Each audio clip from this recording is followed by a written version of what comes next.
আলহামদুলিল্লাহ আলহামদুলিল্লাহ রব্বিল আলামিন আসসালাতু ওয়াসসালামু আলা আশরাফিল আম্বিয়া ওয়াল মুরসালিন ওয়া আলা আলিহি ওয়া আসহাবিহি আজমাইন। যদি প্রশ্ন করা হয় দুনিয়া এবং দুনিয়ার মধ্যে যা কিছু আছে তার মধ্যে সবচেয়ে দামি কোন জিনিস, মুমিন মুসলমান এক বাক্যে একথা স্বীকার করবে, তা হলো ঈমান। জি হ্যাঁ, সবচেয়ে মূল্যবান সম্পদ হলো ঈমান। ঈমান কিভাবে এত দামি হলো তার প্রমাণ আল্লাহ রসুল সাল্লাল্লাহু আলাইহি ওয়াসাল্লাম আমাদেরকে বলেছেন। এক জাররা পরিমাণ ঈমান 10 দুনিয়া সমান জান্নাত। এক জাররার মূল্য যদি এই পরিমাণ হয়, তাহলে যার ঈমানের পরিমাণ বেশি তার মূল্য কত? ঈমানের প্রতিদান সীমাহীন। এতে গেল আখিরাতের হিসাব। কিন্তু দুনিয়ায় ঈমানের কি মূল্য? যে ব্যক্তির সিনার মধ্যে ঈমান নাই, তার যেন কিছুই নাই, সে যেন চতুষ্পদ জন্তুর চেয়েও নিকৃষ্ট।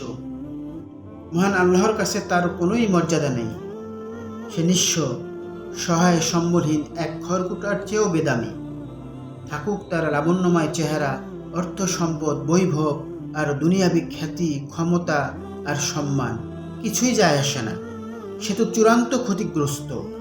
তাহলে আরেকটি প্রশ্ন থেকে যায়, ঈমান কি, কাকে বলে, কি হলে ঈমানদার হওয়া যায়, তাই না? আসুন এবার আমরা ওলামায়ে হজরতের কাছে গিয়ে জেনে আসি ঈমান নামক দৌলত কি। ঈমানের মূল পরিচয় একটি হাদিসে সহজভাবে বিবৃত হয়েছে। আবু হুরায়রা রাদিয়াল্লাহু তাআলা আনহু বর্ণনা করেছেন যে একবার হযরত জিবরাইল আলাইহিস সালাম মানুষের বেশে রাসূলুল্লাহ সাল্লাল্লাহু আলাইহি ওয়াসাল্লামের সামনে এসে জিজ্ঞাসা করলেন, ঈমান কি? তিনি উত্তরে বললেন, আল্লাহর প্রতি, তার ফেরেশতাগণের প্রতি, তার কিতাবসমূহের প্রতি, রসুলদের প্রতি বিশ্বাস স্থাপন করা এবং শেষ দিবসে পুনরুত্থান ও তাকদীরের প্রতি বিশ্বাস স্থাপন করার নামই হচ্ছে ঈমান।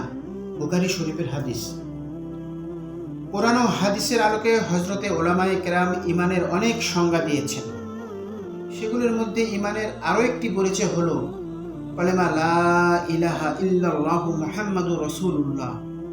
এই কলেমার অর্থ ও গূঢ় তত্ত্ব অর্থাৎ হাকিকত বুঝে অন্তরের বিশ্বাস, মৌখিক স্বীকৃতি এবং আমলে বাস্তবায়ন করার নামই হলো ঈমান।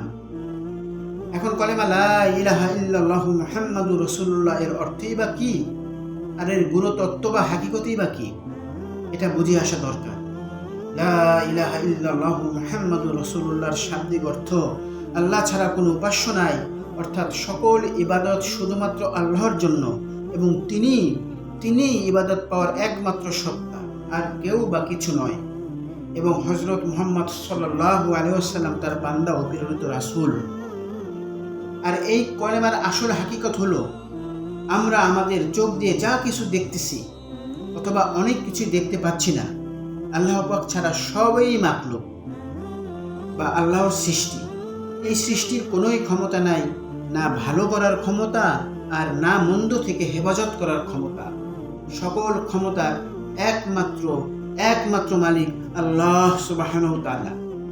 আমাদের রিজিক, আমাদের হায়াত, মদ, ঘুম, খানাপিনা, শ্বাস প্রশ্বাস, বউ বাচ্চা, সয় সম্পত্তি, আসমান জমিন, সব কিছুর একমাত্র মালিক আল্লাহ। এগুলোর নিজস্ব কোনো ক্ষমতা নাই, এরা মহান আল্লাহর হুকুমের অধীন। আর মুহাম্মদ সাল্লাল্লাহু আলাইহি ওয়াসাল্লামের তরিকার মধ্যে আছে শান্তি ও কামিয়াবি। এটা হচ্ছে কলেমার হাকিকত বা গুরুত্ব। এখন কথা হলো কিভাবে এই মূল্যবান ঈমান হাসিল করব। ঈমান হাসিল করার অনেক পন্থা উলামায়ে কেরাম বর্ণনা করেছেন, তার মধ্যে দু একটি আজকে আলোচনা করব। 1. লা ইলাহা ইল্লাল্লাহু মুহাম্মাদুর রাসূলুল্লাহ এই কলেমার জিকির করা। জিকিরের সময় এর অর্থ ও হাকিকতের দিকে পূর্ণ মনোযোগ দিতে হবে, যা ইতিমধ্যে আমরা আলোচনা করেছি। উচ্চারণ সহি হওয়া আবশ্যক। সবচেয়ে ভালো হয় নির্জনে বসে প্রতিদিন কমসে কম 300 বার অল্প আওয়াজে এবং একই সময় করা। অন্যান্য সময় চলতে ফিরতে জবানে ধ্যানের সাথে জিকির চালিয়ে যাওয়া।